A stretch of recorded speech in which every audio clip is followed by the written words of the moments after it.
এক রাজার মনে কোনো সুখ ছিল না।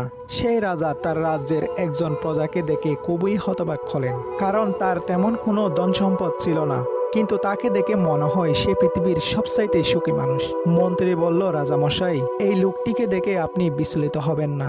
আপনাকে একটা খেলা দেখাবো, চলেন। মন্ত্রী কি করলো? একটি ব্যাগ সেই লোকটির দরজার সামনে রেখে আসলো। অবাক করার বিষয় হলো, তারপরের দিন থেকে সেই লোকটির মনে কোনো সুখ নেই। রাজা বলল, মন্ত্রী, তুমি সেই ব্যাগের মধ্যে কি দিয়েছো, যার কারণে সেই লোকটির মনের সব সুখ শেষ হয়ে গেল? তখন মন্ত্রী বলল, রাজামশাই, আমি সেই ব্যাগে ৯৯টা স্বর্ণ মুদ্রা দিয়ে ব্যাগের উপর লিখে দিয়েছি এই ব্যাগে ১০০টি স্বর্ণ মুদ্রা আছে। লোকটি ওই ১০০টি স্বর্ণ মুদ্রা পেয়ে খুশি না হয়ে সে মিথ্যা একটা স্বর্ণ মুদ্রা খুঁজতে খুঁজতে তার খুশিকে শেষ করে ফেলেছে। শুনো বন্ধুরা, আমরাও ওই লোকটার মতোই আল্লাহ তাআলার যে ৯৯টি নিয়ামত দান করেছেন তার শুকরিয়া আদায় না করে মিথ্যা একটা স্বপ্নের পিছনে ছুটে বেড়াই।